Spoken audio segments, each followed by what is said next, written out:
Good evening, everyone. The time is 5:30 p.m. I'll call this Harrison Hot Springs Village Council meeting to order this evening. It is Monday, June 1st. I'd like to begin by acknowledging that our meeting tonight takes place on the traditional territory of Chehalis. Item 3 on our agenda is a public hearing.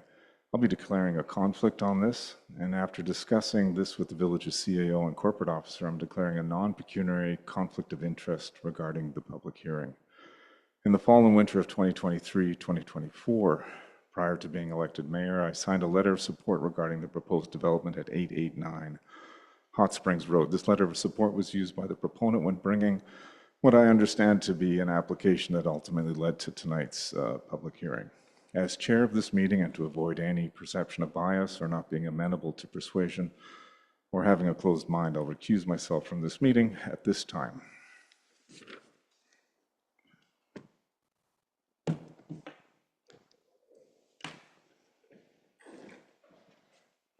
to you.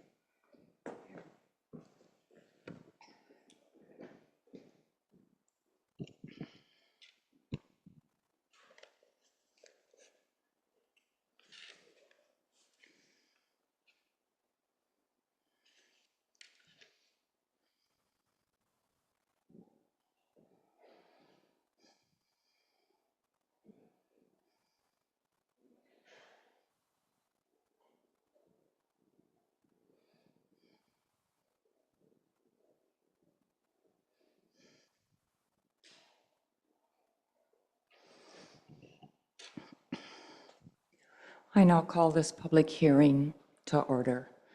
This public hearing is being convened in accordance with the Local Government Act in order to hear public comments on the Village of Harrison Hot Springs Zoning Amendment Bylaw number 1244, 2026. The site that is subject of this bylaw has a civic address of 889 Hot Springs Road. In accordance with the legislation and the village's public notice bylaw number 1200, 2024, the time, place, and details of this public hearing and the proposed bylaw were advertised via direct mail out and on the village's website and public notice posting boards on May 25th, 2026. An information package on the proposed bylaw has been available on the village's website and at the village office for public review since that time. All persons who believe that their interest in property is affected by the proposed bylaw must be afforded a reasonable opportunity to be heard or to present written submissions respecting matters contained in the bylaw that is the subject of this hearing.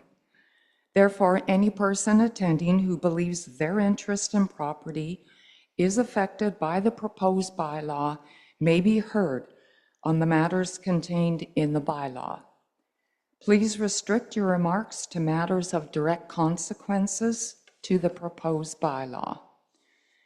This hearing is not a forum in which elected officials debate among themselves or with the proponents or opponents. Council may ask questions for clarification of a speaker's point.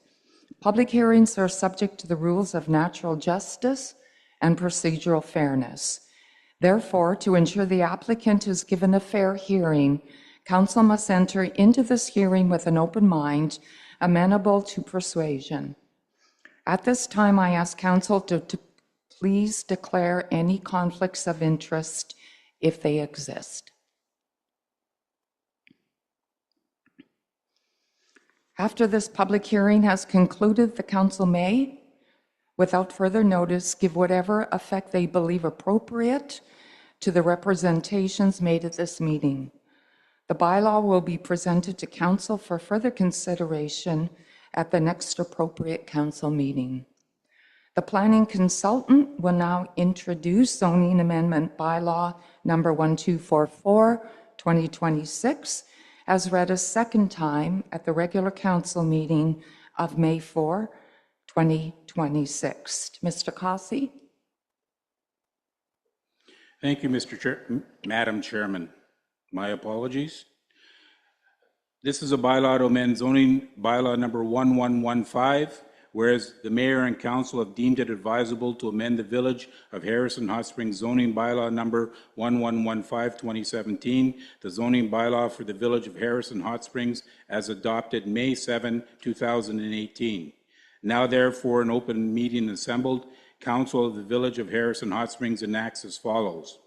This bylaw may be cited as Village of Harrison Hot Springs Zoning Amendment Bylaw number 1244, 2026. The permitted commercial uses table in section 7.12, commercial uses, is hereby amended as follows. A, by inserting personal service uses as a permitted use in the C2 zone column.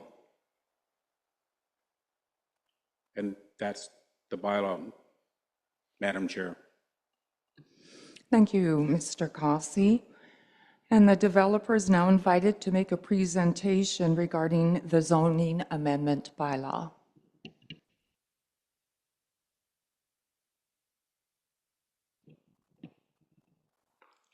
I had a slide to be put up also. Yeah, there it is. Good afternoon, councillors, village staff, and community. My name is Tim Weirks, and I'm here representing 889 Hot Springs Road. As you know, I have been working on to get a new development for this property approved. My proposal is to include renovating the existing building for a small town grocery store and the remainder and mostly rear of the property to serve as a self-storage facility. This is a commercially C2 zoned property, which I believe includes personal service. A personal storage facility fits well within the requirements of this type of zone. My goal with this development is to fill some needs in the community that are underserved. Harrison has no real local place to buy grocery necessities.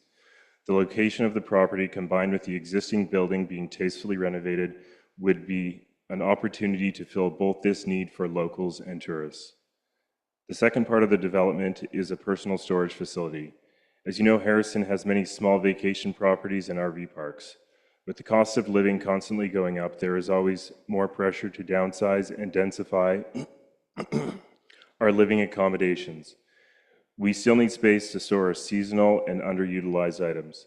With the style of resort and tourist community like Harrison is, there is a need for a facility like this, not only to support vacationers, but especially to support the local community. I know that with the development application for a personal service like a mini storage facility, there are community members who are concerned with what that means and what this will look like, as this development is one of the first things you will see as you enter into the village. On the slide shown, there are some renderings of what I'm looking to build. I take pride in the projects I undertake, but I especially want the local community to be proud and to support this plan. I know that as a small community, I only have one chance to win over the locals. You, the community members, are my hopeful patrons, and I want this development to be the best it can, especially as it is one of the first things you will see coming into town.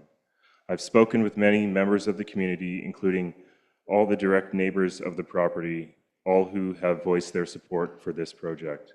My goal is to make the store and storage facility blend as one tasteful building scheme. The vision for the storage facility is to be low impact, single story, almost be invisible, and keep a bustling small town store as the only thing your eye is drawn to. Tasteful landscaping and a detailed front facade, I am sure, will be a bright welcome to all the village traffic while keeping local charm.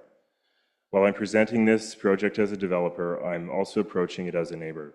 My family lives just minutes away. We visit often, and I'm fully invested to doing what is right for the community of Harrison. Thank you. Any questions?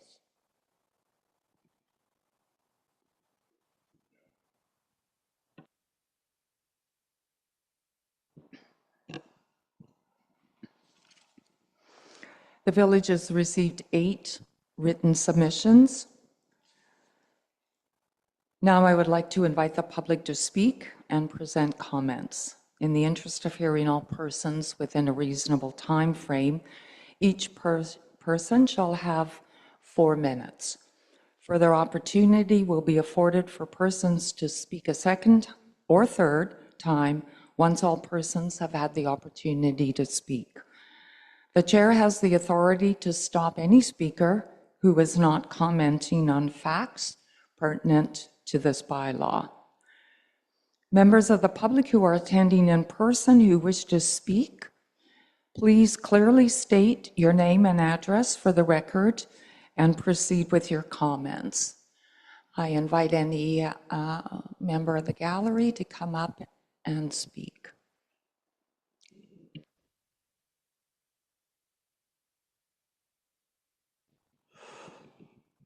Good evening, councillors. My name is John Allen. I live at 398 Hot Springs Road, and I'm concerned about this bylaw number 1244. A couple of my initial concerns are that it has not been to the APC, as far as I can determine, to get a wider input from our own advisory planning commission. And I think that that is unfortunate, because there's not much point in having an APC if you don't send items to it for review. The members get discouraged and think they're wasting their time, and people don't bother volunteering when you're not using the APC. My second concern is that I believe the regulations in the statute still require the village to advertise in the local paper for such a public hearing, and that has not been done.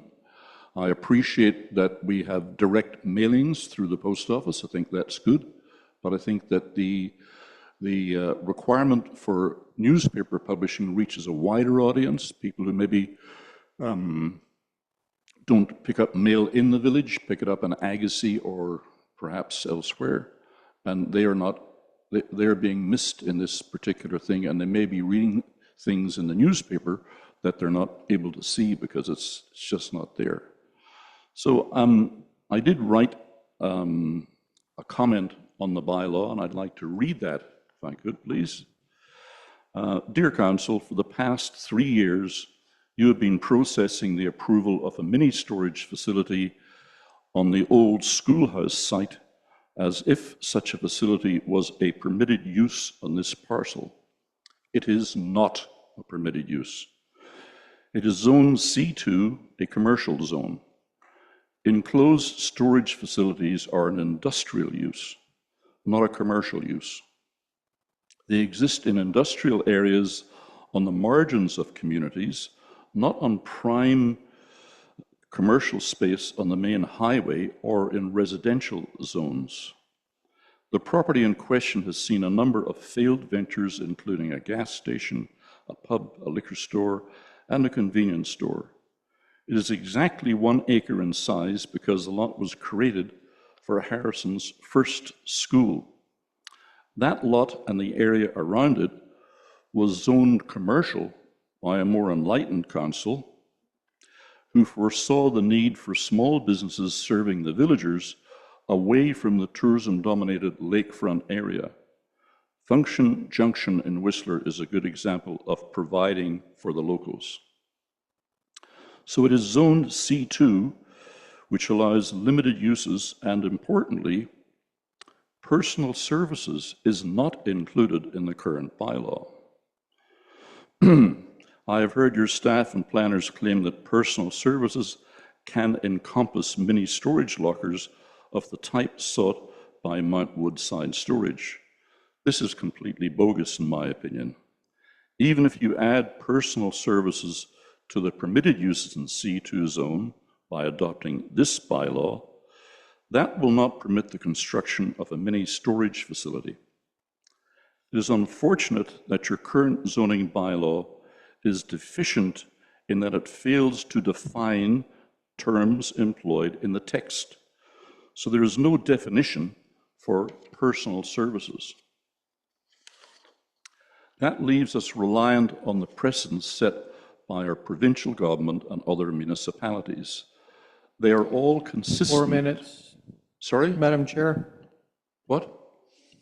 Sorry? Thank you, What's going on? CAO. Mr. Allen, if you could wrap up your comments, please. You're exceeding the 4-minute time limit, and you will be able to speak further after others have had the opportunity to speak. Thank you. Was that really 4 minutes? So what do I do now? Go sit down and wait? Yes. Yeah, I think that's completely Mr. wrong. Allen? Mr. Allen, you will have an opportunity to speak again. Yes, but it's disruptive to interrupt my flow by making me go Is back there, and is there forward. anyone else in the gallery that wishes to speak? Please come to the podium. Thank you.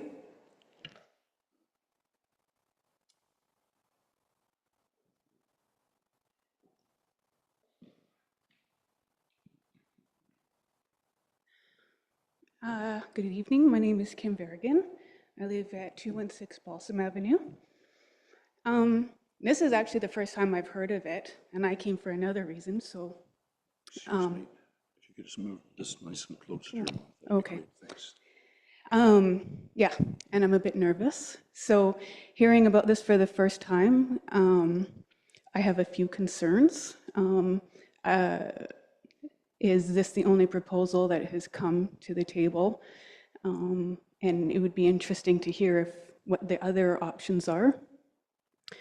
I'm a resident here for 20 years, and I've seen some things come and go. We have a great fruit market down by the Blue Store area that's quite successful. We tried the front, and it wasn't too successful. We found that produce and things were very expensive and not very good quality. So my concern being in Harrison, there's going to be the price gouge like you'll see in Agassiz.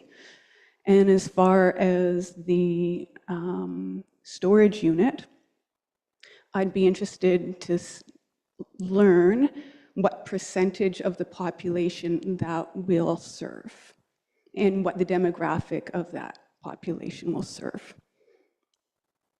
The storage unit for extra toys seems to be something of a luxury compared to some of the other services that we could use. But again, I would like to know more about the possibilities of what can be put on the land and how we want to serve the majority of the public of Harrison. Thanks. Thank you. Is there anyone else in the gallery who wishes to speak for the first time? Please come forward.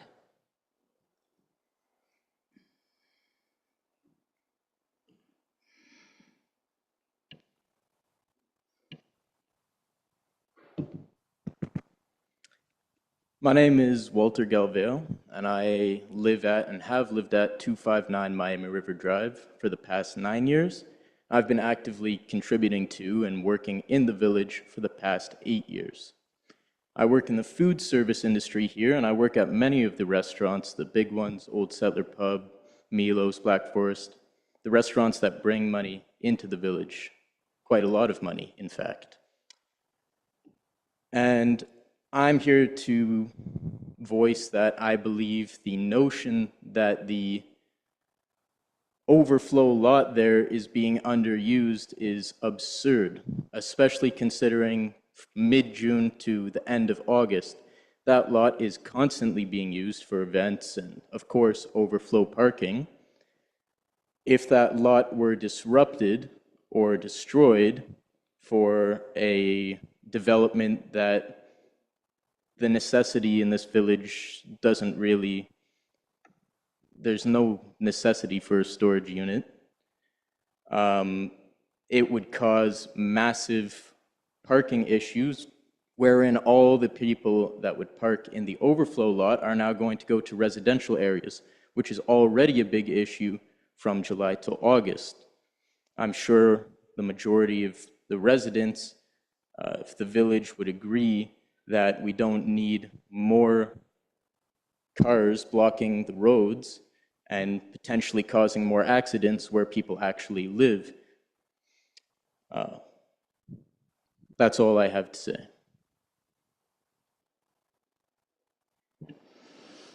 Thank you. Is there anyone else who wishes to speak for the first time? Please step forward to the podium.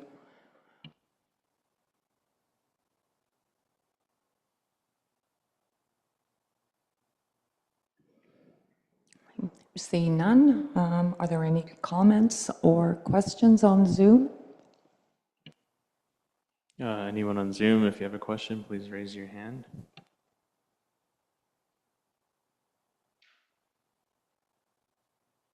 We do have one comment here. I'm just going to unmute you. You should be. Oh, I can hear you. Hi there. It's Jean Beretti, 217 Miami River Drive. And I just would like to voice my concern about the beautification of the corridor into Harrison. Doesn't seem like it's getting beautified with a storage unit. That's what I have. That's my input on it. I appreciate you listening. Thank you very much. Thank you. Is there anyone else on Zoom?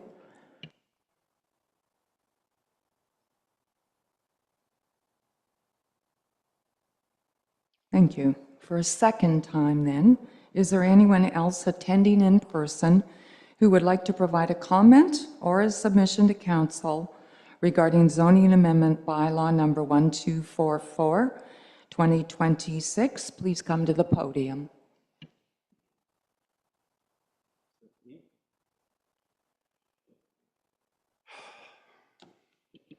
Thank you, Madam Chair. I would also think that what you really should do to have a proper public hearing is read out the comments in the binder so that the rest of us know what other people are saying and thinking.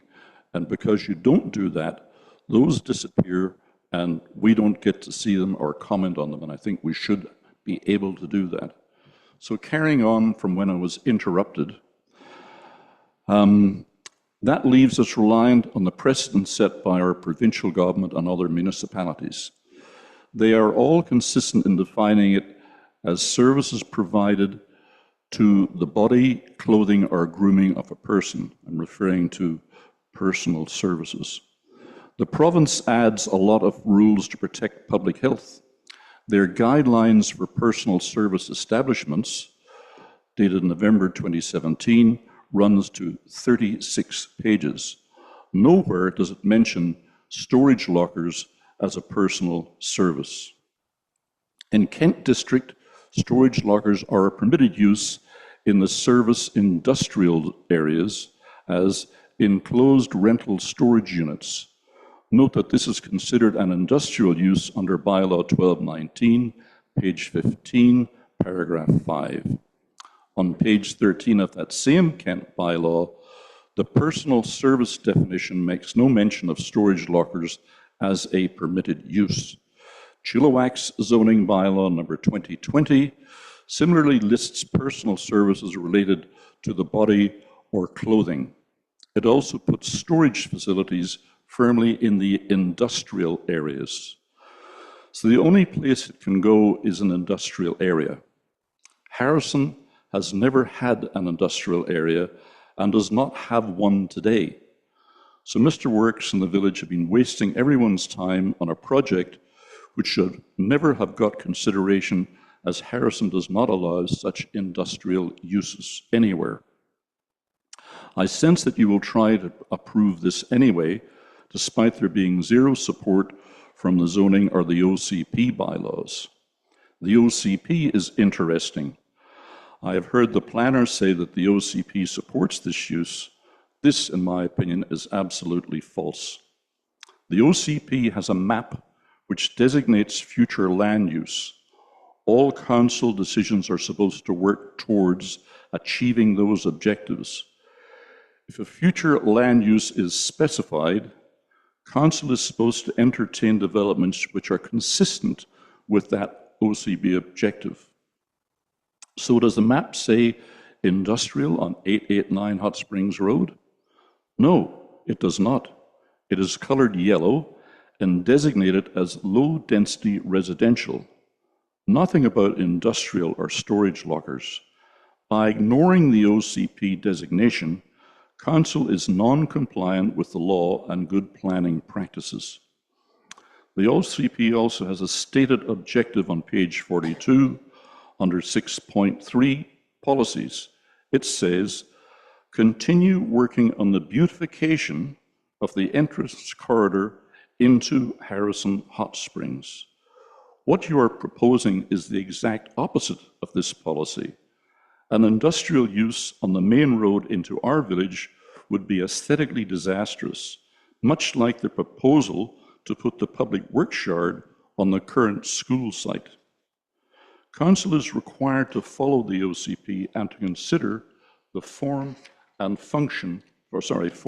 character of all developments. This means that you must reject Pardon me, this Madam scheme Chair, that's 4 minutes. and stick to. Thank you, CIO. Are you going to interrupt me again? Mr. Allen, your time is up. You will have the opportunity for one more statement. My God. For a second time, is there anyone else who wishes to speak in the gallery? Please make your way to the podium.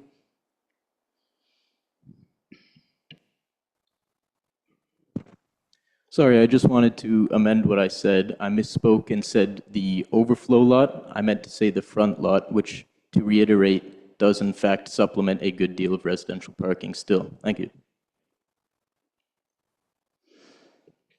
Thank you. For a second time, are there any comments or questions on Zoom?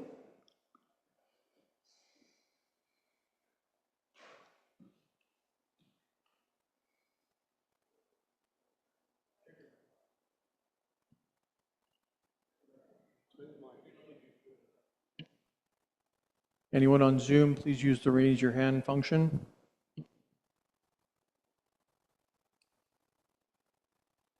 There's nobody on Zoom. Thank you. For the third and final time, there is anyone else in person who would like to provide a comment or a submission to council regarding zoning amendment bylaw number 1244, 2026, please come to the podium.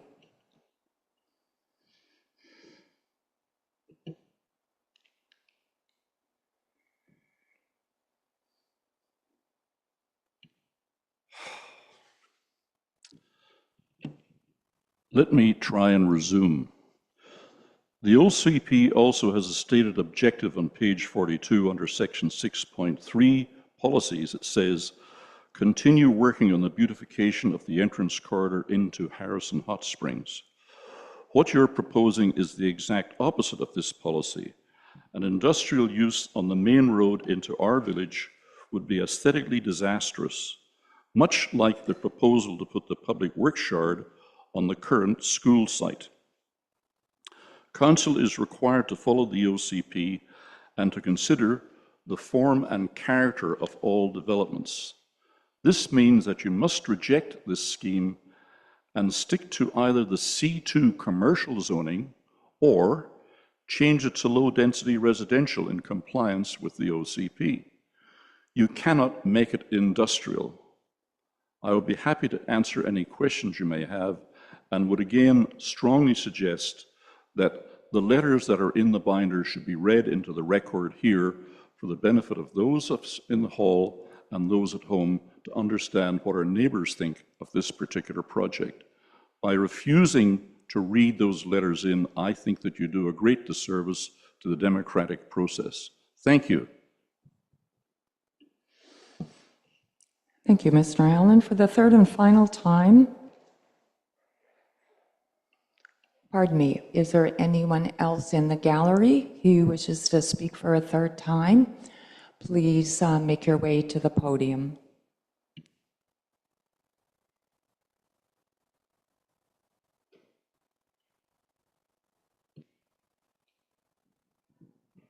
Seeing none, for the third and final time, are there any comments or questions on Zoom? Can anyone on Zoom please use the raise the hand function to speak?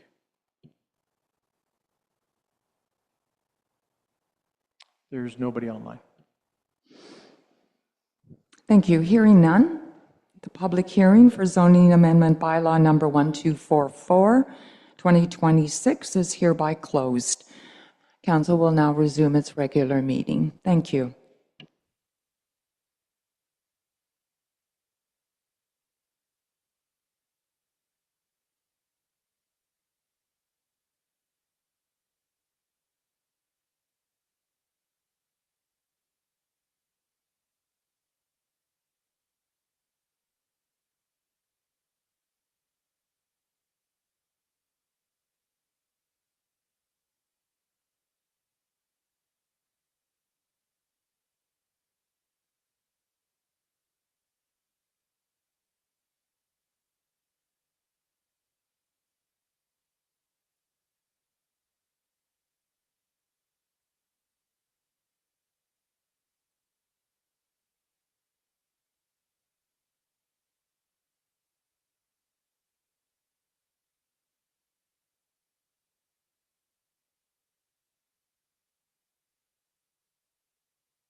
All right. We're on item 4 on our agenda this evening, introduction of late items. Are there any late items to introduce this evening?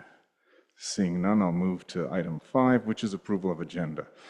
Move your word. Moved by Councillor Faccio, seconded by Councillor Schweinbenz. I saw your hand first. Any discussion on that motion? I'll call the, Councillor Vital. Thank you, Mayor Talon.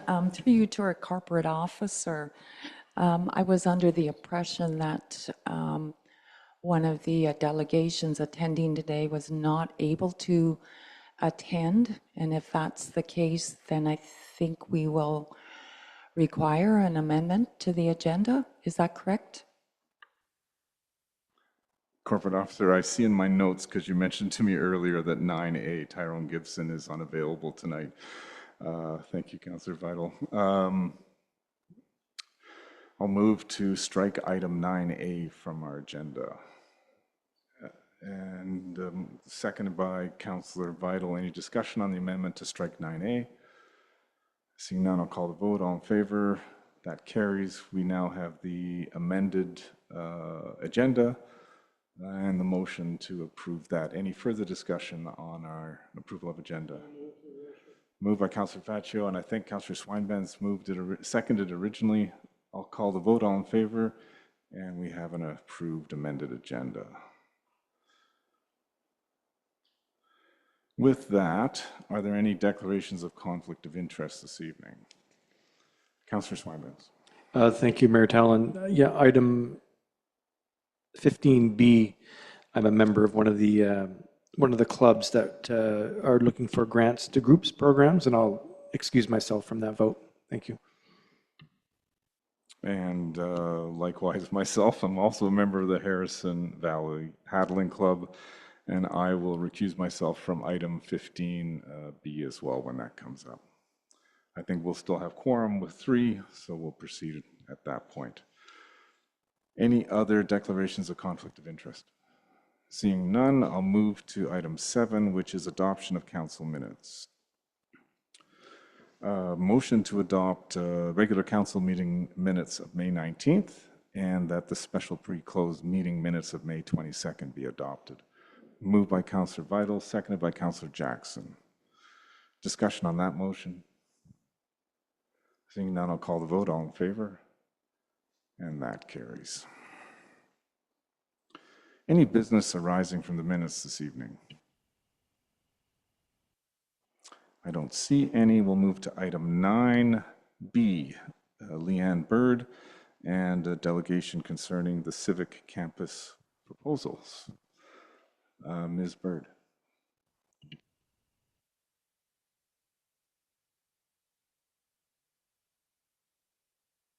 Real close to there. Okay.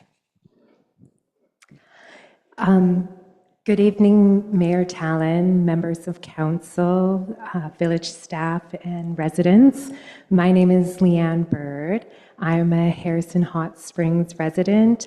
I'm a mother of 2 little kids who would soon go to Harrison Elementary School. I work as a mental health professional. My husband works with the fire hall here. And we live in the neighborhood directly adjacent to the proposed civic campus. That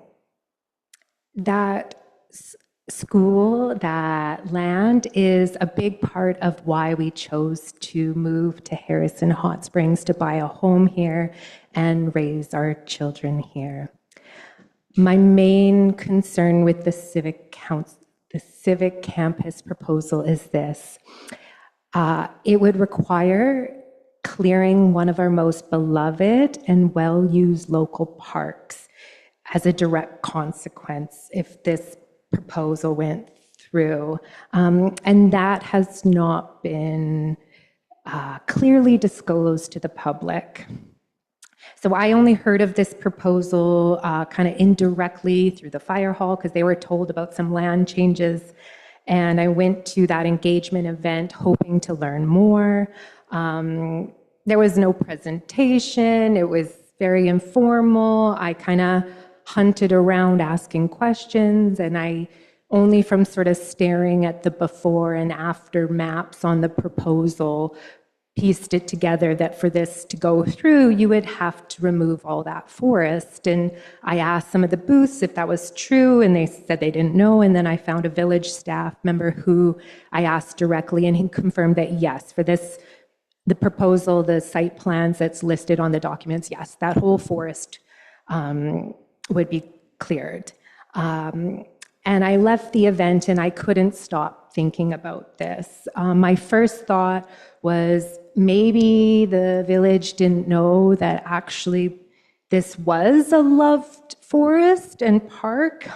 So when I was prepping this request to speak, I listed that I was hoping we could make it a protected parkland. And then I received back a document saying that actually it is already protected parkland with the community charter in section 29, and there would be rights to vote with the land swap and all this stuff. And again, which I didn't feel was presented anywhere in the information session or any of the promotion I've heard so far. And this is where my concern around transparency became, deeper, because nowhere in any of the public-facing materials on the posters or the websites has this part of the plan been made clear. It's all kind of buzzwords of new school and civic campus and more community supports. And so I just wonder, how can you be gathering adequate feedback when the most important part, if you actually live here, has not been really blatantly disclosed? Since the event, I've talked to many other residents and my neighbors and my friends, and one, either they heard nothing of this, or two, they had heard something about a new school and it sounded cool, but when I told them kind of what it would require, that whole treed space that the kids play in every day during school day would be cleared, that forest that they walk in would be cleared, they were all kind of shocked and surprised, and really not sure how this kind of went through. And so I know we're in this important phase. I know this is a long-term project, but I also know this is an important phase called informing the community and gathering community feedback. And I know the next step is on the village's website is signing a memorandum of understanding. And I just want to really clearly state that I do not feel the community has been adequately informed of what this plan actually entails. And I formally ask council to not sign a memorandum of understanding at this time. There are many ways to build a new school that do not require clearing this forest. And as I kind of been wrestling with this in my mind and well, maybe they don't realize that we actually use it and love it. And then I found on the village's website from the Parks and Trails Master Plan from 2025, from last year, and it very clearly documents numerous times that Fire Hall Park, it has its name, is widely used by locals despite having no formal amenities. It's ranked along Beachfront Park and Rendell Park as one of the most visited parks in the village. The plan assigns it high priority to make into even more of a community park, one that would maintain the existing trees for shade. Fraser Health commented about a public health kind of urgency to protect shade and old growth trees from all the climate change impacts and hotter summers. And so I just kind of, even want to ask, if any of you have ever spent time in that park, because it is perfect as it is. That school ground where the kids play every day has this beautiful stretch of old growth trees that I live in that area. I watch them every day. They're in there before school, recess, lunch, after school, climbing, picking up sticks, running. And it's within the schoolyard and it feels safe. And then every day there's residents walking their dogs and going through that park behind the fire hall as well. It's cool in the summer when when when it's hot and the beach is packed with tourists, that is where local families go. They go to that park because it is quiet, it is cool, it has playgrounds, it has new basketball courts, it has field that is often in the shade because of these beautiful old trees. And so I continue to kind of wrestle with this plan, and because why would we need to swap the land? The school already has a big plot of land. There's many ways they could build a school without using that forest. And then I, came across the Village Lands Master Plan, which talks about, underutilized civic space and, maximizing development. And then I kind of could see that, if you don't live here, if you don't use that park every day, it might just look like a lot that could be developed. But I just want to clearly state from a local that goes there daily, that watches other people go there daily, it is already a community asset. It is already well loved. And, again, when I studied that map, one of the pieces that most puzzled me was the relocation of the public works yard onto that old school site where there's forest, where there's current playgrounds and trees.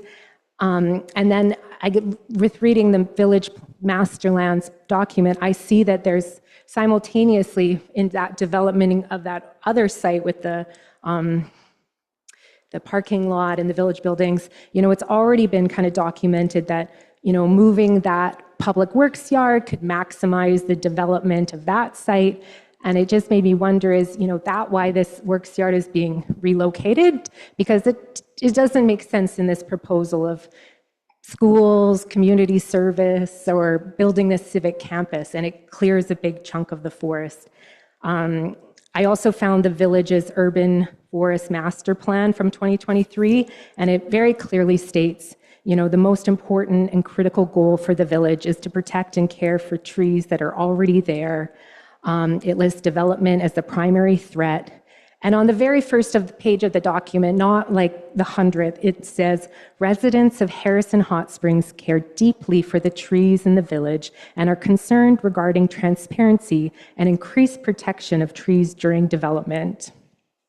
So my requests are to pause this specific proposal immediately. Do not sign a memorandum of understanding until the community has been truly informed about all the consequences.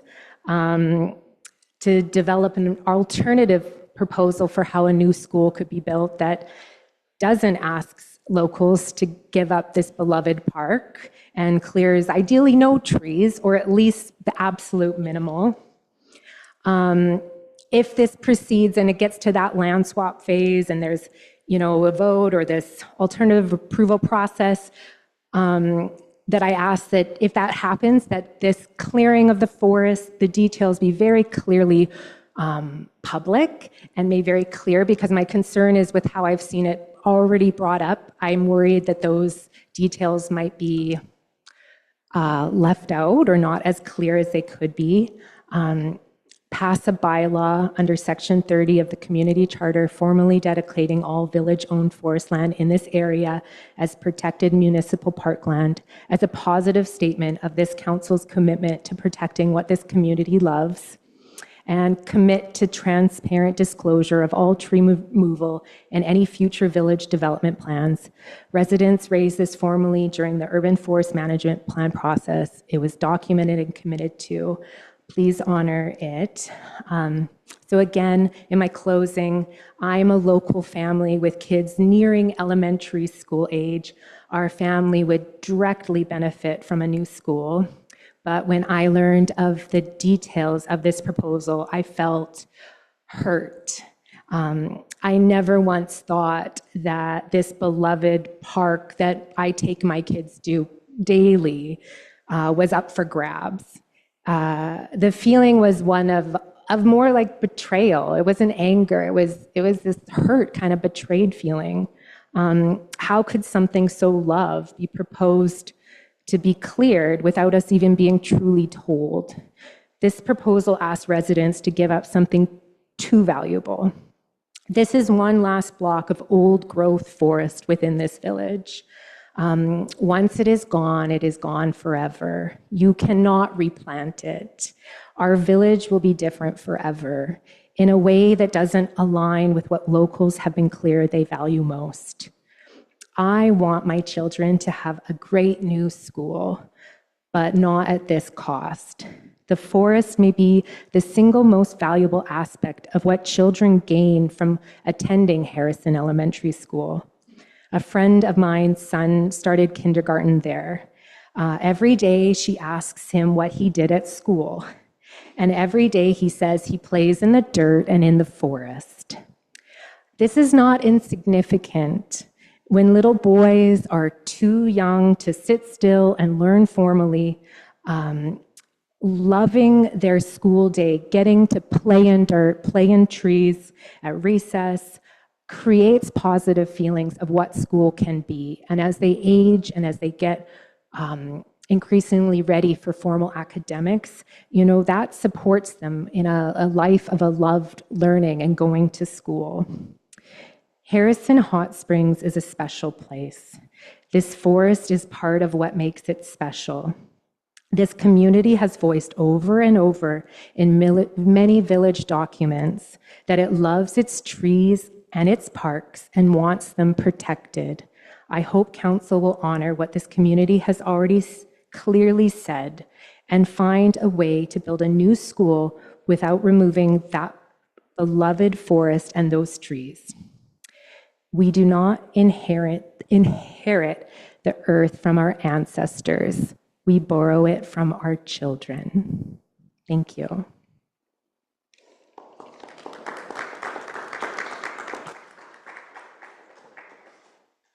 Thank you, Ms. Bird, for sharing your views. Yeah, to say this is a plan, I've heard people concerned that this is so far advanced that how could we do this without public input? And I've heard other people say, how can we comment on something when there's so little detail? Maybe I'll back up and say about a year and a half ago, I took the opportunity to take a tour of the school with the principal.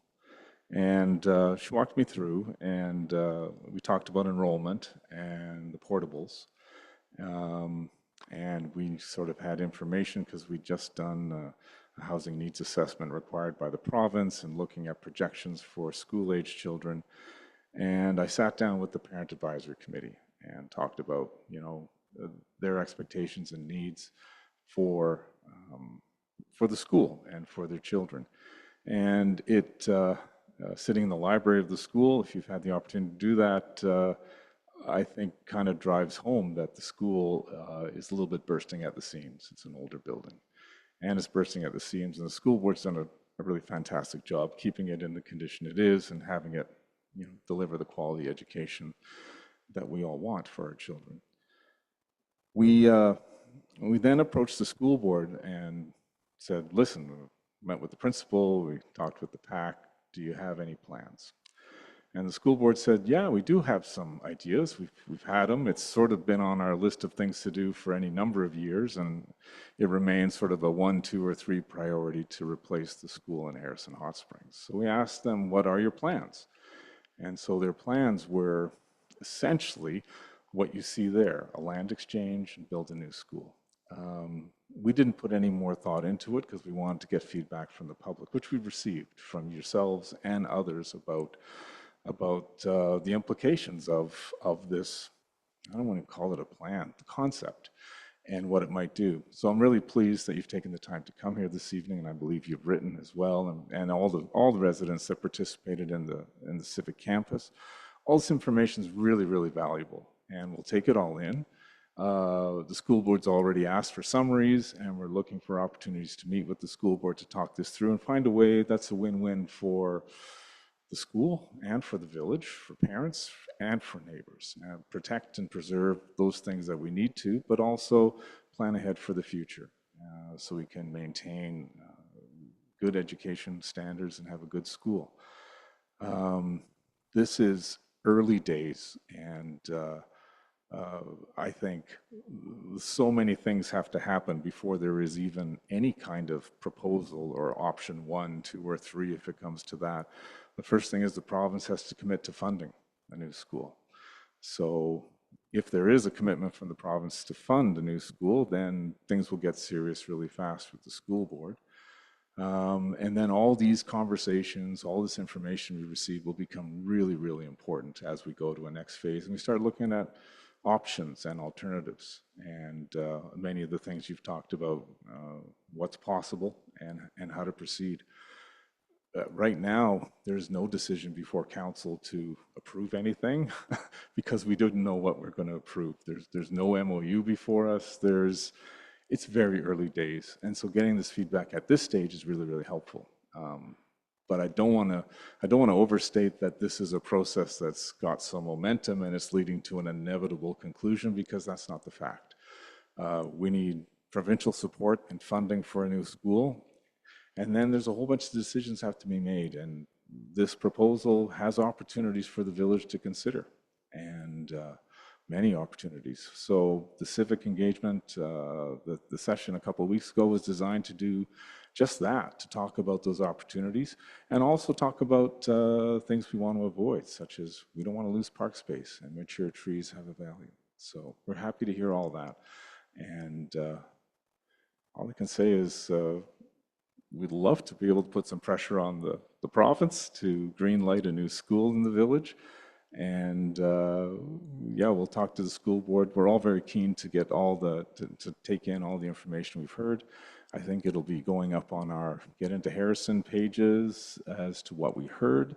And if there's anything missing, people always can comment and amplify what's already there. So that'll help our staff, the school board, and council of the day make informed decisions, hopefully in the best interest of the whole village. Councillor Swayman. Thank you, Mayor Tallon, if I may. Just wanted to thank the speaker, Ms. Baird. It's not often that we have someone so impassioned and so has done so much investigation. And the fact that you referenced all of our master plans, you know, you've challenged us to sort of walk the talk, and I think that's fantastic. You did mention something that concerns me a bit, and that is that you weren't aware of it. And I'm not just talking about you, I'm just saying I think we go to all the channels that we have for communication, whether it be mail outs or social media for these types of things. So I would encourage the public to pay attention to Get Into Harrison and that sort of thing, so that these things aren't a surprise. We want to make sure that everybody's informed well in advance of all these opportunities to engage with the council and with the village and with the school board. Also, I will say that the environmental committee had a long chat with the superintendent, and we talked about the park and the trees. And the staff of the school board came around to the fact that the trees are not just have an environmental value, but they have a social value. It's a jewel in the middle of our town, but they also have an educational value. And there's many studies that show that kids, particularly boys, I don't know why, do a whole lot better with their educational outcomes when it comes to their proximity to a forest, and in fact, they're learning inside a natural environment. So I think, so they agreed, and I think going forward, we need to make sure that we are firm on our on trying to preserve as much of those trees and as much of that natural environment as possible. So again, thank you. Councillor Vital. Thank you, Mayor Tallon. Ms. Bird, thank you. Thank you for taking the time to appear before council tonight and your extensive and passionate comments. I do want to assure you that this is only at a conceptual stage right now.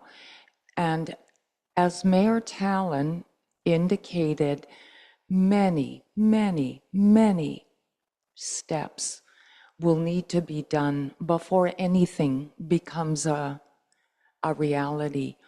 And I also want to assure you that there will be a additional opportunities for that public engagement. How and when, we don't know at this point. And council will receive, once the comments from the civic engagement are compiled, council will have an opportunity to review those. And as Mayor Tallon also indicated, this council welcomes these kinds of comments. So I attended the civic engagement, and I was hesitant a little bit, because I found some of the people and residents that attended wanted to get ahead of themselves rather than letting the process play out. Nothing has been decided, nothing is etched in stone right now. And I personally think that it will take years before any reality comes to this project, however it does play out. One thing I very much agree with you is that the children in this village deserve a new school. I had the opportunity to tour through the school, and it's time for a new one. So thank you once again for your presentation, and stay tuned. Thank you. Councillor Faccio. Thank you. Oh, sorry. Thank you, Your Worship. Thank you, Len. Much appreciated. I love your passion. You're one of many that have been brought forward to us as councillors, especially at the meeting that we had recently. But I can assure you, like His Worship and my colleague to my right has said already, that nothing has been signed, nothing has been written in stone. All we've done is support a new school. That's all we want is a new. I've been here now for about nearly 50 years, and it's about time we had a new school. It's, I think it's overcrowded, and we don't want to see more portables added there like is happening in many other areas, especially like Surrey and the cities. But no, nothing. We're just at the very early stages till we hear anything more concrete from, or the school district does before we do from the province.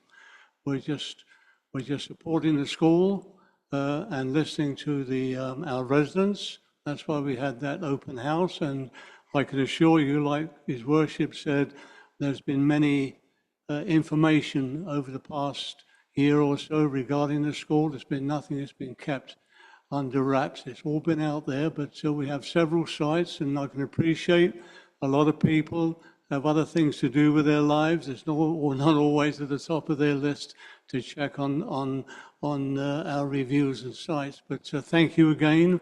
Much appreciated for you coming out this evening. It takes a lot for somebody to do that. Thank you.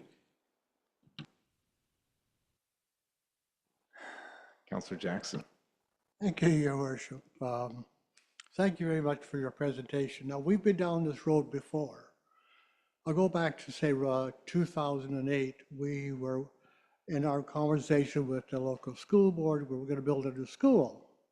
At that particular time, the idea would be what we would do is we would build a new school, however, integrate a village office into that at the east end of the lot. The old school would come down, which would expand the playground. There was never any talk of the forest or touching the forest. We worked on that with the school board. I think what really happened is they just got exhausted with the provincial government year after year after year, just getting pushed down to another year, another year. But that was another proposal that I think the community at that particular time really bought into. So there's a lot of options here for us, and removing trees isn't one of them really. Now, I think we could all say that because nobody in this community loves trees than I do. So anyway, look forward to, we'll keep you informed, and thank you all and have a wonderful evening. Thank you, Councillor Jackson. I believe that takes us to item 10 on our agenda, which is correspondence. Could I have a motion to receive the correspondence this evening? Moved by Councillor Jackson, seconded by Councillor Vital. Discussion on that motion? I don't see any. I'll call the vote. All in favor? And the correspondence is received. Any business arising from correspondence tonight? Councillor Vital. Thank you, Mayor Tallon. 10A, a letter from UBC regarding the provincial responses to last year's resolutions. This was one that I was happy to submit, requesting the province to develop a more standardized alerting system when emergency rooms were being shut down for whatever reason.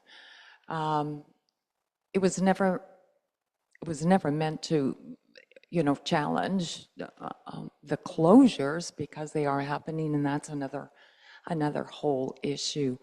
But I wanted to bring to attention just part of the ministry's response.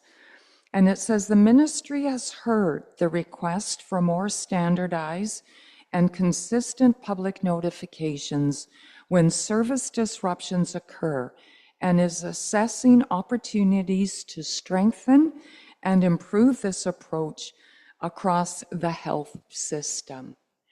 So my point is, advocating with the province, this is often how we get things done. And sometimes it takes 3, 4, 5, 6 times to advocate for to the province. But I'm happy to see this response from the Ministry of Health, and hopefully it will come to fruition. Thank you, Mayor Tallon. Thank you, Councillor Vital. Any other business arising from correspondence this evening?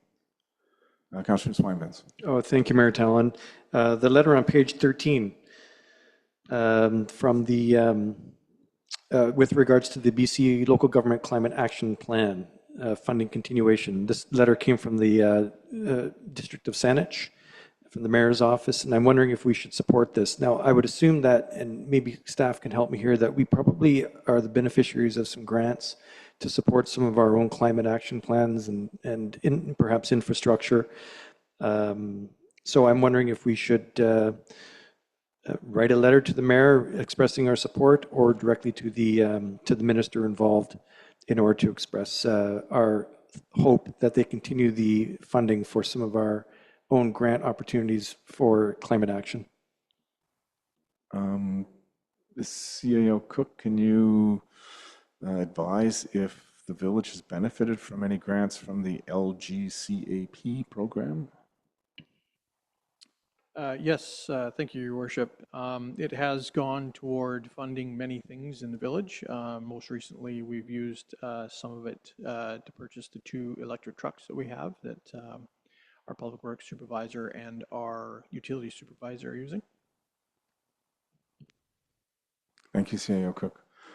Councillor Swinburne, did you put a motion forward? Yeah, I will move that we write a similar letter expressing our hope that the funding would continue as well. I think we probably have an outsized benefit from this program, and I would hate to lose it. I know that the provincial government at least, is way overspending these days, but I would hate to lose this funding for some of our important projects. Moved by Councillor Swinburne, seconded by Councillor Faccio. Any discussion on the motion? I don't see any. I think it's a good idea. All in favor of sending a letter? And we will. Thank you very much, Councillor Swinburne. Any other business arising out of correspondence this evening? Seeing none, I will turn to item 12, which is reports from councillors. Who would like to start us off this evening? Councillor Faccio or Councillor Vital? Oh, sorry. Oh, let's start at Councillor Vital. Start on my right. Thank you, Mayor Tallon. May 20th, as I indicated, I did attend the civic engagement event at the elementary school. I was pleased with the turnout there and the opportunity to engage not only with our residents, but with those that were sitting at tables. And I really look forward to what we heard coming back to council. May 21st, I attended the Agassiz Harrison Healthy Communities meeting.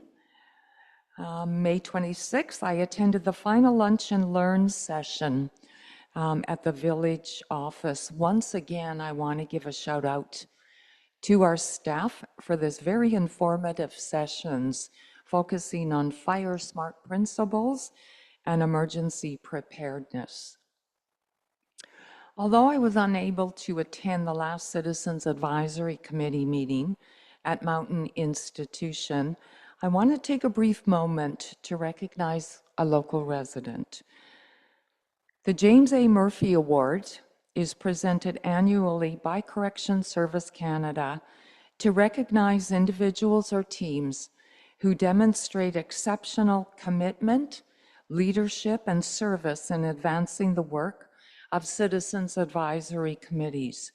I want to give recognition to the Mountain Institution Citizens Advisory Committee Chair and Harrison resident Joyce Seidel as the 2025 recipient of this award. Her volunteer work with the Pacific region includes building relationships with staff, offenders, and community organizations, as well as supporting initiatives that strengthen both Agassiz and Harrison connections. One of the community projects highlighted in her award involved offenders who created a carved blanket box that raised funds for the Agassiz Harrison Community Service. The award is considered one of the highest recognitions within the Citizens Advisory Committee program and honors those who embody public service, community engagement, and support for the safe reintegration of offenders back into communities. Well done, Joyce, and my congratulations on such a deserving award. Thank you, Mayor Tallon. Thank you, Councillor Vital. Councillor Pacho. Thank you, Your Worship. Where are we? Yes, 28th of February, I attended the board meeting at the Fraser Valley Regional District. The one main portion of the evening was a delegation on Zoom from Metro Vancouver regarding the solid waste management plan, and several questions were put to Metro Vancouver regarding their plant that they have in Burnaby, where they burn a lot of this garbage. One of the main things that they're looking at to reduce is the sulfur dioxide emissions from the facility. The questions were brought forward regarding the particulate matter that flows down the valley from Vancouver and other areas that affects the health of our residents. This plant is not going to be replaced. It's been in circulation now since 1998, I believe, in Burnaby. They do upgrades. They have reduced the waste by about 13%. In regards to air quality, as you very well know from my previous reports, we have air quality stations from Hope all the way to Vancouver to regulate the air quality in our airshed. The solid waste management plan includes $100 million for acid gas reduction upgrades to the garbage incinerator. They're looking forward to these upgrades, so that's the sort of amount of money they're spending to reduce the burning, and the question was brought forward, how long would this Vancouver disposal be in effect? At the moment, there's no plans to replace it, so we're looking beyond 20 years. So that was the presentation from the regional district. On Saturday, I attended at the Ag Hall, the local young man who's raised several thousands of dollars, I believe, and bakes his own cookies at a bakery in Chilliwack. The money goes towards the Guide Dog Society. Ryder is the young man's name. And they had an event at the Agricultural Hall, and with bags of dog cookies and other things going on there. So, of course, as usual, I donated. On the 25th, I chaired the Accessibility Committee, which part of it's coming up later on in this program, so I won't get into that. And then the 20th of May, I attended, like the other councillors, a civic engagement night at the hall.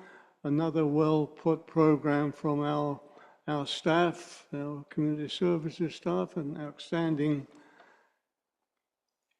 presentation there. And again, on Sunday, I attended a Go By Bike event, which the fire department were hosting with the hot dogs and by donation.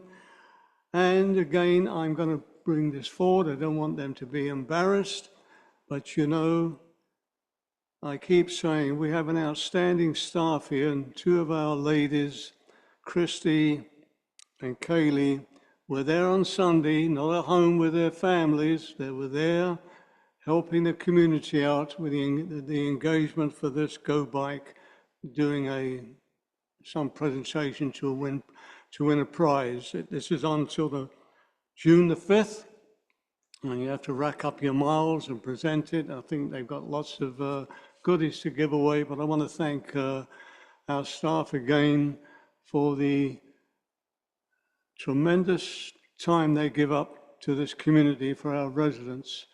And I'm very proud that we have such wonderful people on our staff. It's a real pleasure having those working. I always say to them, they make us look good, and they do.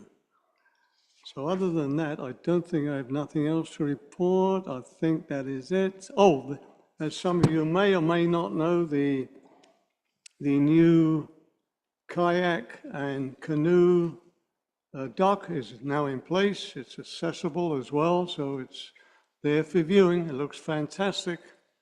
Thank you, Your Worship. That's the end of my report. Thank you, Councillor Faccio. Councillor Jackson. Thank you, Your Worship.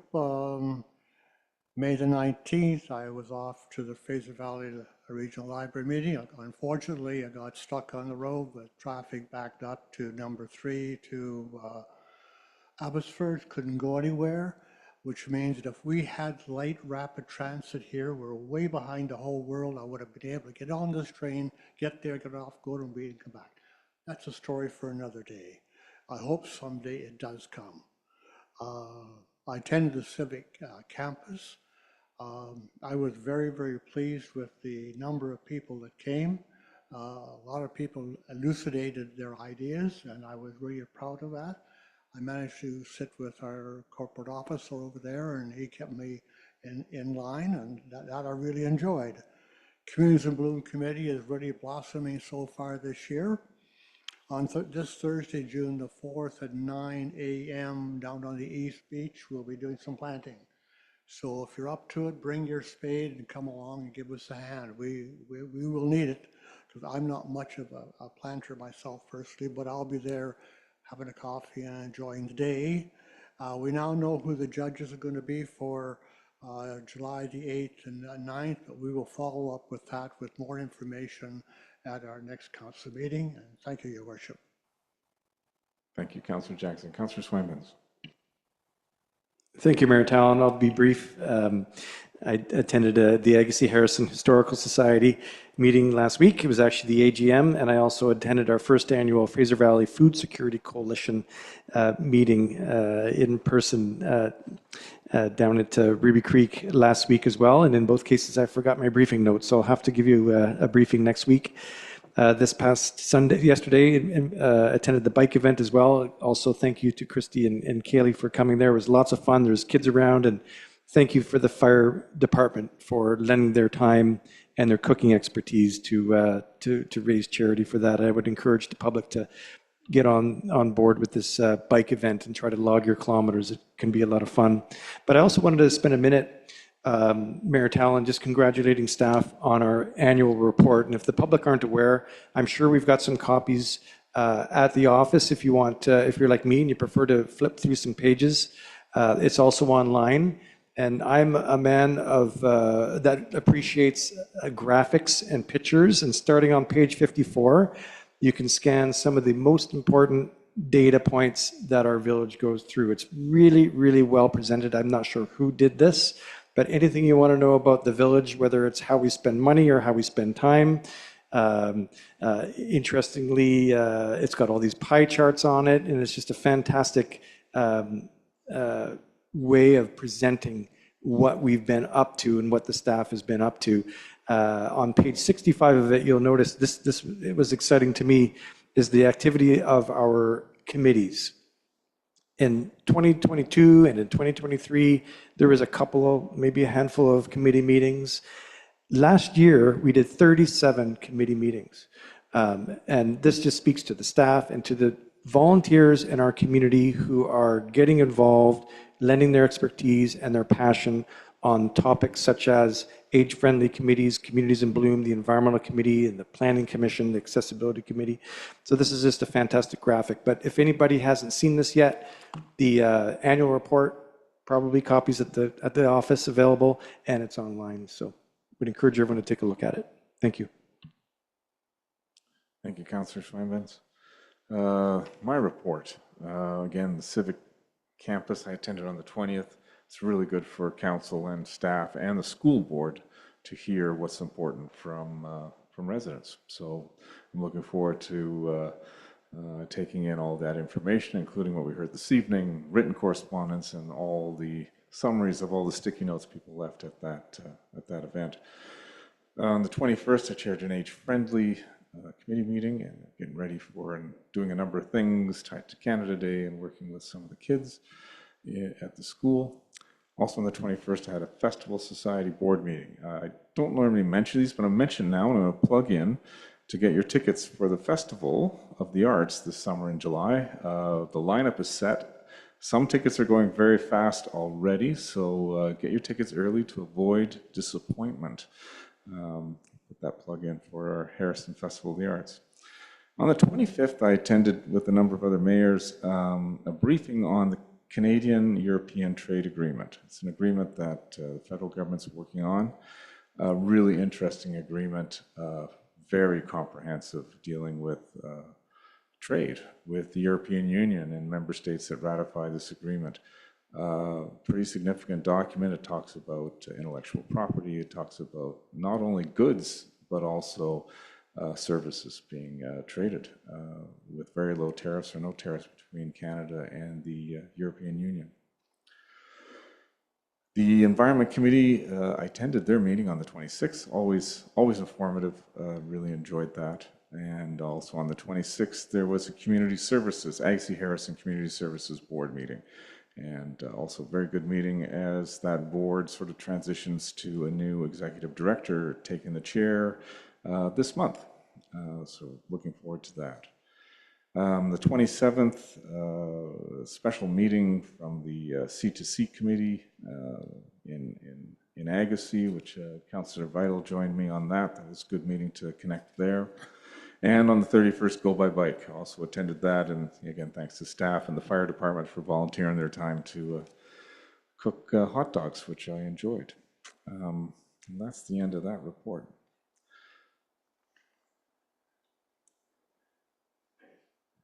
Item 14 on the agenda is reports and minutes from committees and commissions. Could I get a motion that, oh my, 4 of them, A to D, the Accessibility Committee meeting minutes of March 4th, be received for information, as well as the Age Friendly Committee meeting minutes of April 16th, Committees in Bloom meeting minutes of April 21st, and the Advisory Committee meeting minutes of April 28th. Could I have a motion that those be adopted and received for information? Moved by Councillor Faccio, seconded by Councillor Schweinband. Saw your hand first.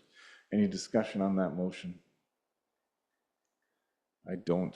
Councillor Jackson, your light's on. Is there something discussion? No? Seeing no discussion, I'll call the vote. All in favor? And those are adopted and received. 14A. I think I'm turning this over to you, Corporate Officer. Thank you. Yes, Mayor Tallon, I have a report from the Accessibility Committee.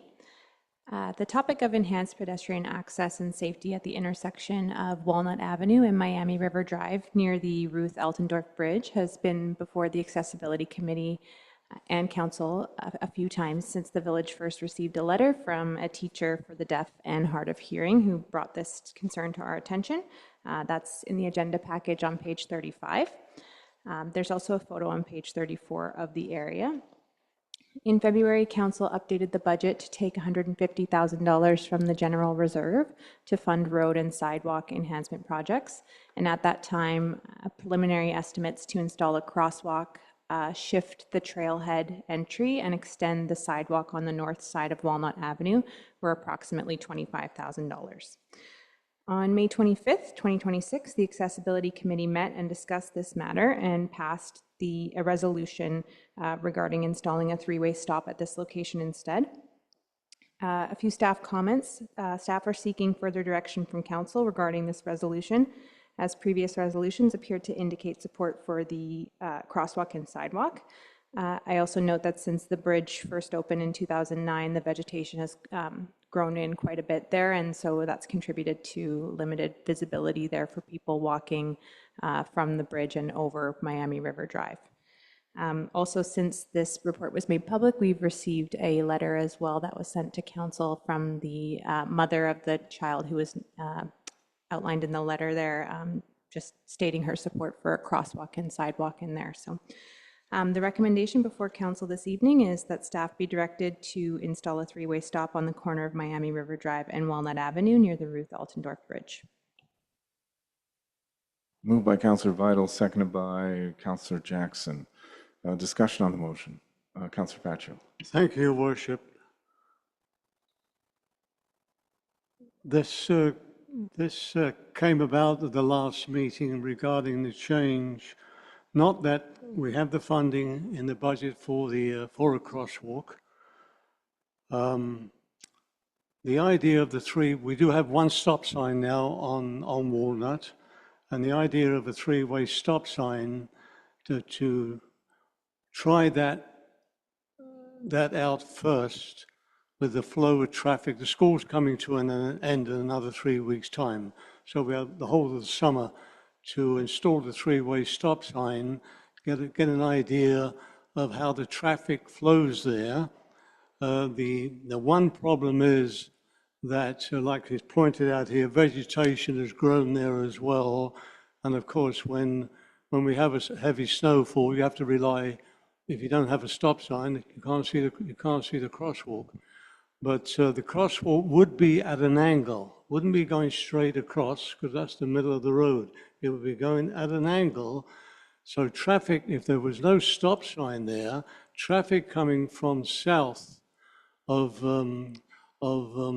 McCombs on Miami River Drive could make a left-hand turn there. Why, whether it's children or folks are crossing that sidewalk, nothing to stop them making a left-hand turn. But at least with a three-way stop sign, you have that extra safety there to do that. So the committee had quite a bit of discussion on this regarding this.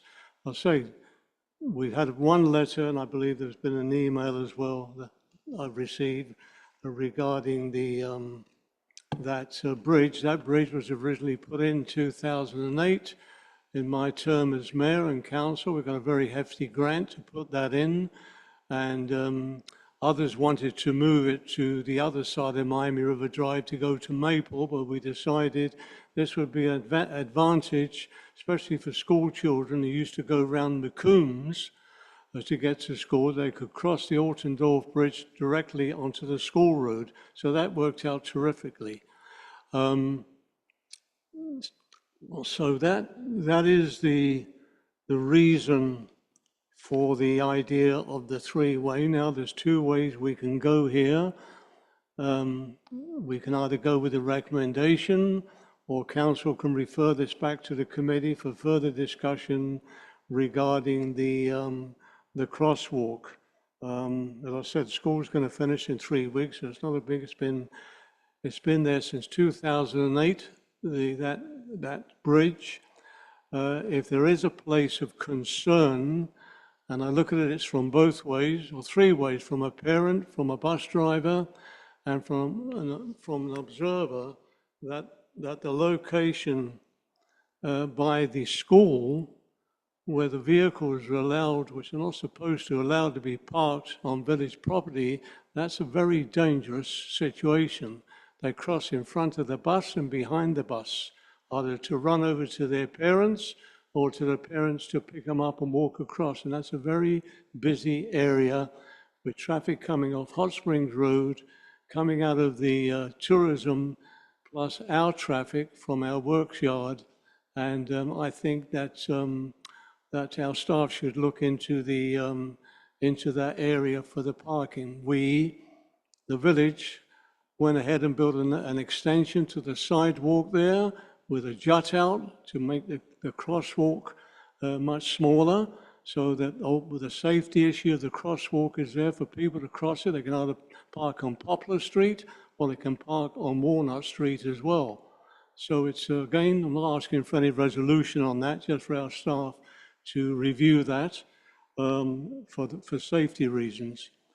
So I'll leave it at that, and it's up to council how they wish to proceed. But I think the idea of the three-way stop sign and the committee agreed unanimously that we could start with that, review it, and see how it works out through the summer. And then if there's still a crosswalk to be put in place, the money is there in the budget. Thank you, Your Worship. Thank you, Councillor Vaccio. Any other comments on the Councillor Vital? Sorry, get to you, Councillor Swain. Thank you, Mayor Tallon. I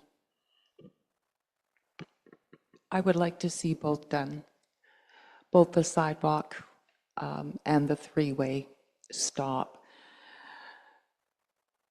This intersection experiences regular use by pedestrians, cyclists, families, seniors, and motorists, and is part of a route used by children walking to and from the school.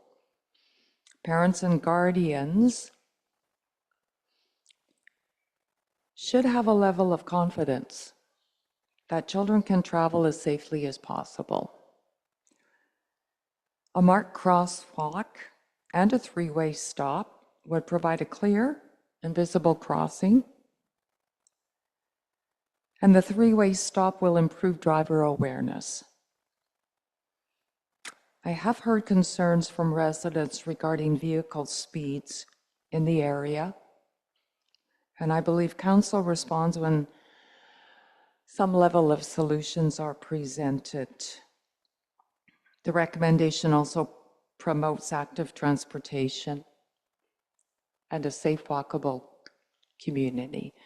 With that, Mayor Tallon, I would like to make an amendment to the recommendation that staff be directed to install a three-way stop and a marked crosswalk on the corner of Miami River Drive and Walnut Avenue near the Ruth Aldendorf Bridge.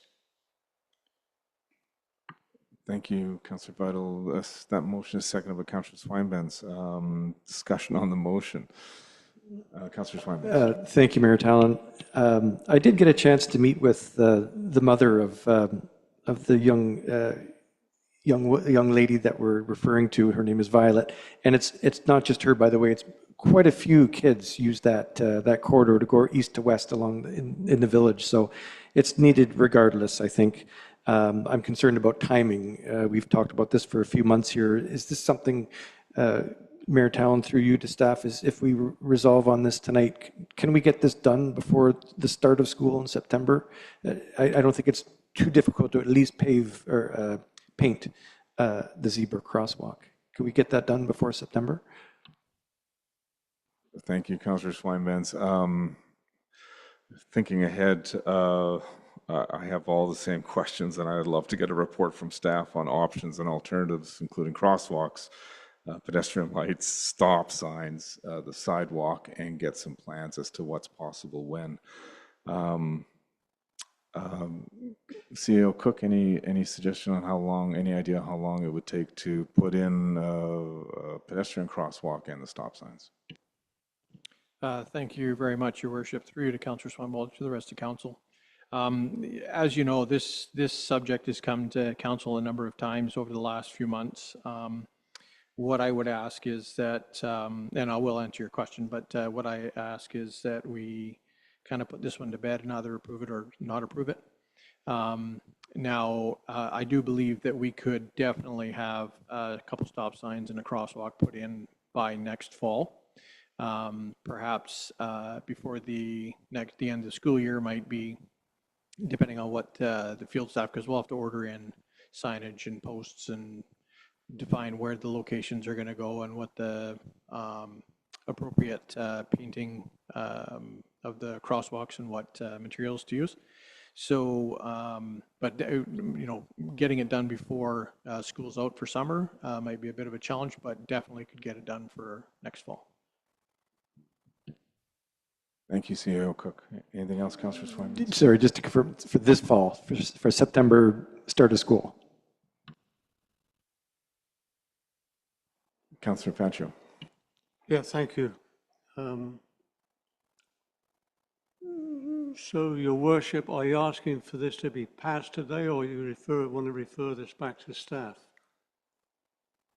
Or to the committee? I'm ready. I mean, I think what Councillor Vidal has said is fine, that he'll move ahead with the crosswalk. If we can't get the crosswalk in right away, I don't think it would be a major problem to get the three-way stop sign in. It's only 2 signs to put in place to start the process that way. At least gives that street an indication of how to approach that area. I believe the motion right now we're debating is an amendment to the original motion, and if I can summarize, the amendment is to include a crosswalk as well as the three-way stop, if that's correct. Did I summarize that correctly? So that's the motion. My only concern is someone asked for a crosswalk and council's considering giving them stop signs. It's almost just open for criticism that we didn't actually hear the message. Any other discussion on the motion to include a crosswalk here? I'll call the vote on the motion to amend. All in favor? And the motion is amended. So the current motion, corporate officer, is it three-way stop and a crosswalk across the corner? Any other discussion on now the amended motion? Councillor Swinbands. Thank you, Mayor Talon. Through you to staff, is this the time where we talk about the extension of that sidewalk on the north side of Walnut, and perhaps Councillor Fashio's idea of a little bump out to align with the newly aligned path from the bridge? Thank you. Thank you, Councillor Swinbands. I think you're putting your finger right on the issue of this. Looks like it's part of a solution, but perhaps not the whole solution, and I'd love the benefit of staff with some drawings to show how this would actually work. But I understand the need to make some decisions so work can be done this summer in advance of the school year. CEO Cook, something to add? Yes, thank you very much, Your Worship.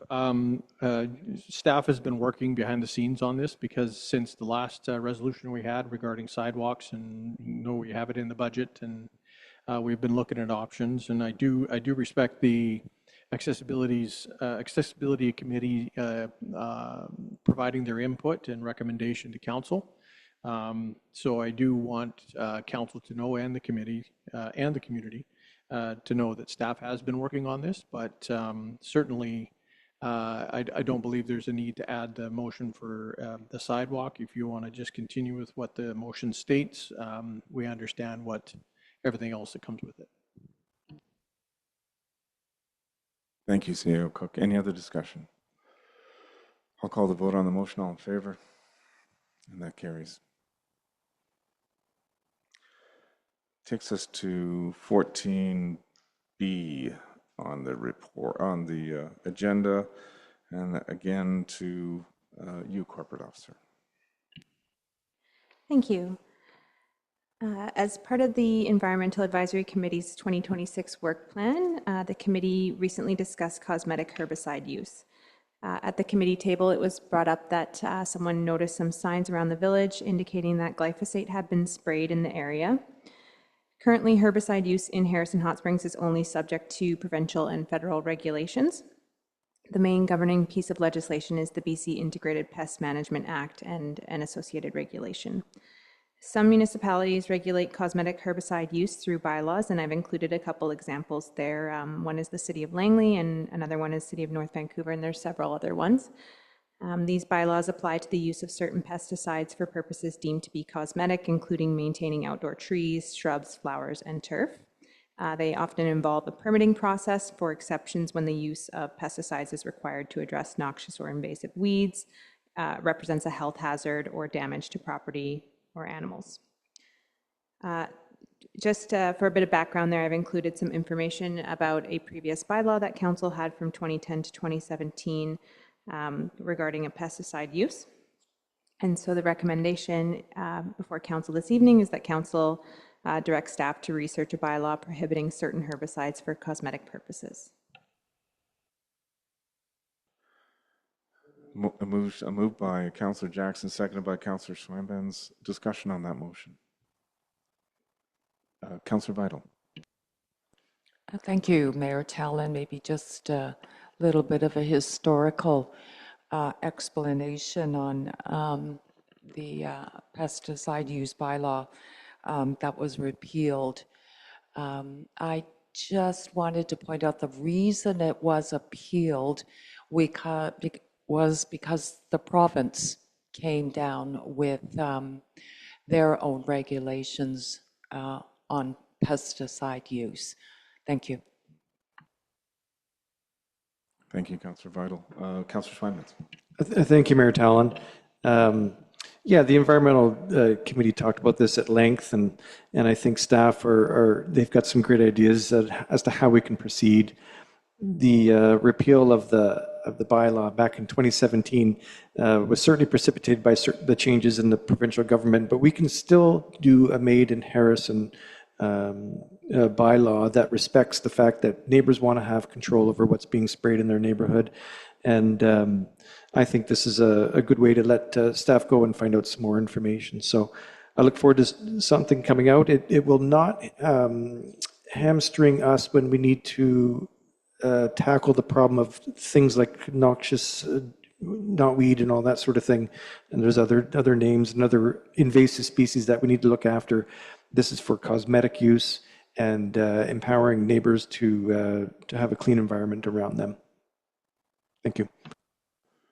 Thank you, Councillor Swinban. Any other discussion on the motion? We don't see any. Councillor Jackson. Thank you, Worship. I championed the original one in August of 2010 because we didn't have this type of bylaw. And I was very disappointed when I see it got repealed in 2017. I don't think the provincial government in any way, shape, or form said you have to repeal your bylaw.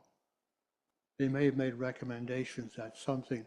Matter of fact, before we did this bylaw, we actually had a person come in who was the head of the pesticide industry, I guess he was, and said he could drink the pesticide and everything would be okay. And that would really turn us. So we did this. So I'm going to be really, really happy to bring this back. We need this. And the quicker staff can come back, the better off we're going to be. Thank you, Your Worship. Thank you, Councillor Jackson. Seeing no further comments, I'll call the vote. All in favor? And that carries. 15A, report from our Chief Financial Officer. Over to you, Mr. Schultz. Thank you, Your Worship. I'm here tonight to seek approval of the 2025 Statement of Financial Information, which is also known as the SOFI report. It is a statutory requirement under the Financial Information Act that must be approved by Council and filed by June 30th of each year. So attached to your package, starting on page 47, is the document, and what it does, it includes the audited financial statements that Council approved a number of weeks back, and then it includes some ancillary information that's required under the Act. So in front of you is the SOFI in its form. If you have any questions, I'd be happy to answer them, but ultimately the recommendation will be that the 2025 Statement of Financial Information be approved. Thank you. Move, Your Worship. Moved by Councillor Faccio, seconded by Councillor Jackson. Discussion on the motion. I don't see any. I think we've looked at these numbers a few times over the last several months. I'll call the vote. All in favor? And these statements are approved. The next item, I will recuse myself and turn the chair back over to Deputy Mayor Vital.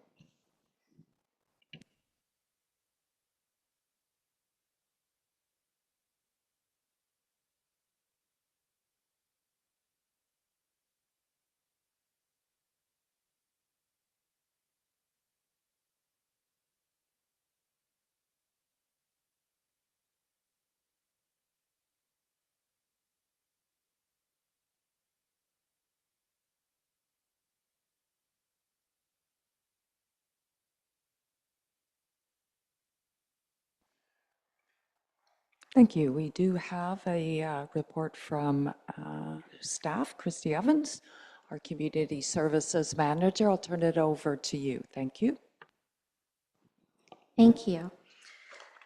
This report tonight is about the 2026 Grants to Groups allocations. The Village allocates this funding to community groups each year through its Grants to Groups program, which is outlined in the Village's grant policy number 1.02. This program helps fund initiatives that enhance the overall well-being of the Village of Harrison Hot Springs. Community groups that offer events and services facilitating arts, cultural, recreational, environmental enhancement, or social service functions that benefit residents are eligible to apply.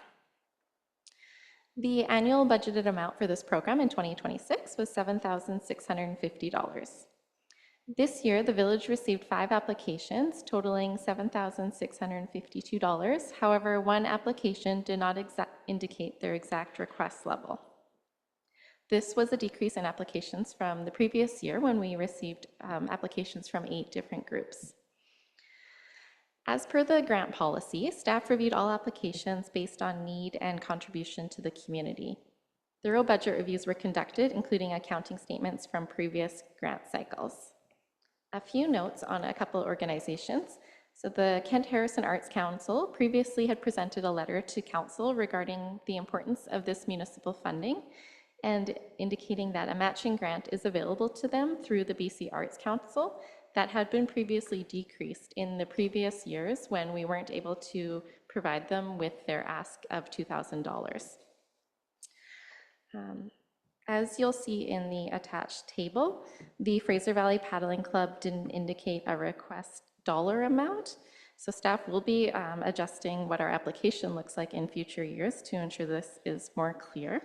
However, they did outline their proposed use of funds, so we kept the amount fairly consistent with what we had supported them in the past. There are no additional financial considerations associated with this report as presented. And you will see the table that shows the proposed use of funds for the 5 applicants this year and staff's recommended amounts to split those out. Those can be amended or discussed by council, but I will read the recommendation here. That the following community groups be provided with funding under the Grants to Groups program. Agassiz Harrison Community Services, $2,000. AHA Swim Club, $800. Fraser Valley Paddling Club, $1,350. Harrison Community Garden, $1,500, and Kent Harrison Arts Council, $2,000. Thank you. So moved. Thank you, Community Services Manager. Do I have a mover and seconder? Moved by Councillor Facio, seconded by Councillor Jackson. Any discussion? Councillor Facio? Thank you, Madam Chair. I have no qualms about the grants, the amounts. I've just some questions here regarding the kickboards for the Agassiz Harrison Swim Club. Now, taking in consideration that the Fernie Pool, I'm assuming, was its last year this year, and they'll be into the new aquatic center in whenever that's ready. Are these kickboards to be part of a donation to the new aquatic center, or are they going to have their own kickboards at the aquatic center? I'm not sure if that should be, if the request was within mind of the old Fernie Coombe Pool when it was put forward. Thank you for that one first. Thank you, Councillor Facio. To answer that, the way that I understand it of the organization, the swim club, they sort of maintain their own equipment inventory. And it did sound like they were hoping to utilize those kickboards this year for their training lessons from the application. And I can't state for sure, but I believe with the background that they are sort of just a user group, that they would maintain those kickboards in their own inventory, not at any future pools. Thank you for that. And the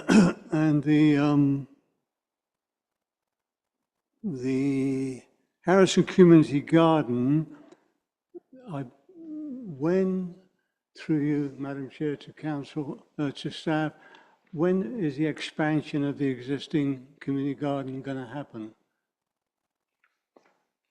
I have been getting requests from certain residents. Thank you. Thank you, Councillor. That topic has been a bit of a back and forth based on need and wait lists over the last few years.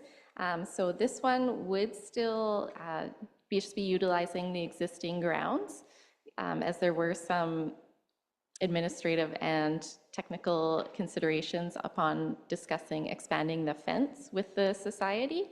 However, their application spoke to just being able to fully use the existing grounds and be able to fill those three spots. Thank you.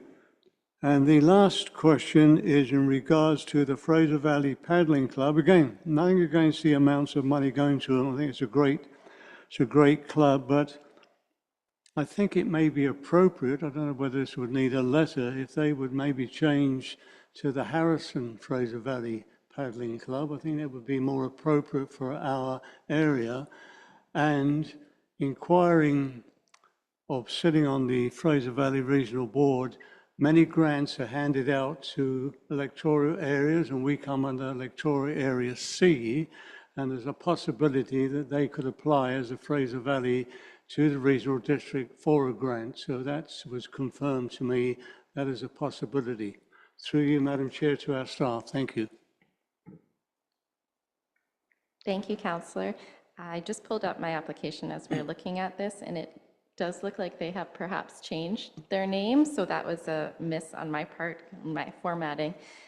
So perhaps we should, for full clarity, amend the motion once we go to vote on it to be Harrison Paddling Club, as it looks like that may be what their name has changed to now. My apologies.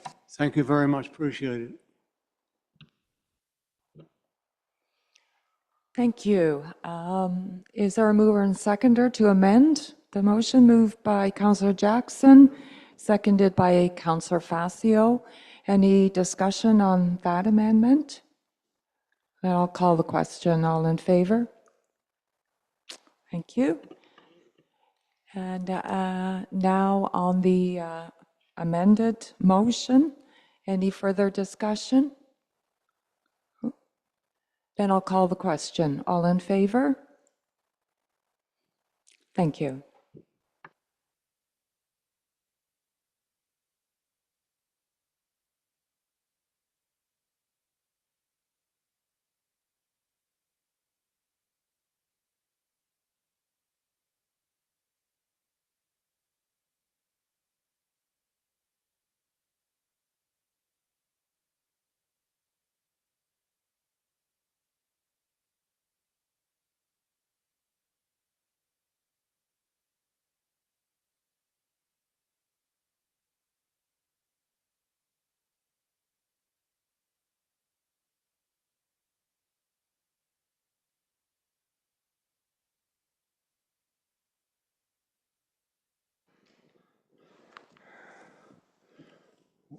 Thank you, Deputy Mayor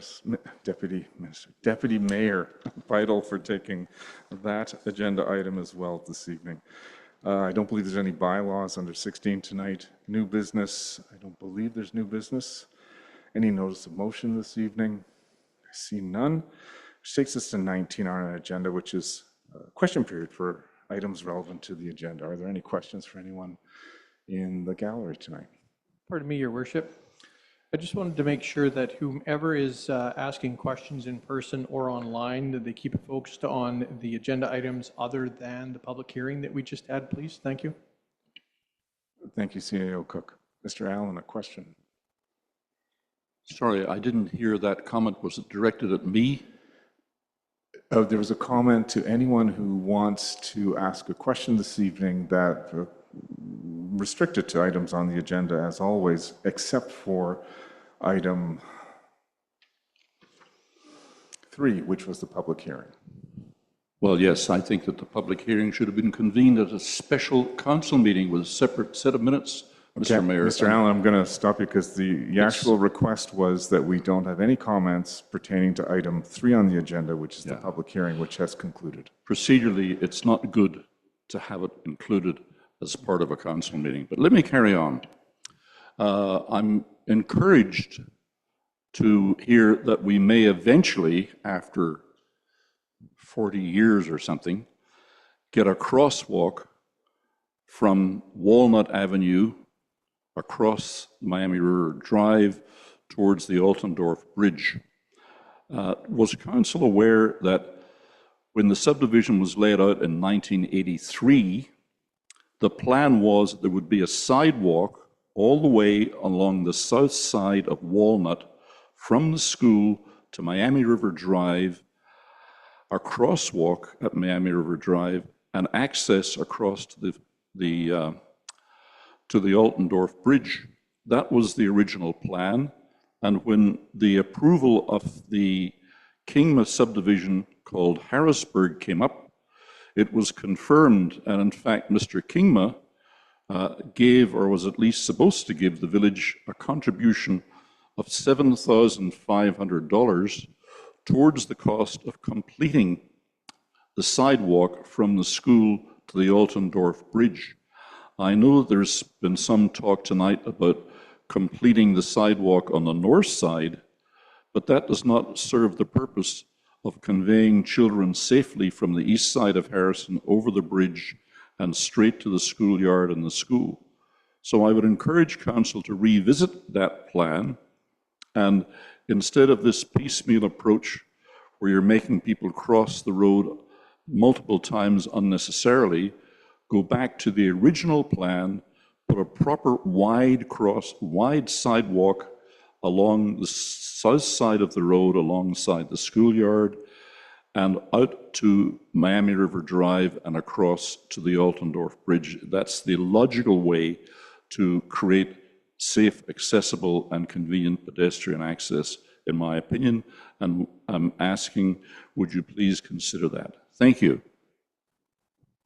Thank you for your question. Council's decided on a motion this evening, which includes sidewalk, and staff's been working on the sidewalk in the background, but also crosswalk, and additional stop signs to make that intersection a three-way stop. So that was a council decision tonight.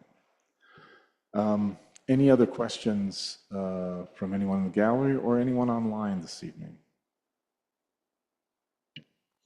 Anyone on Zoom, if you have a question, please raise your hand.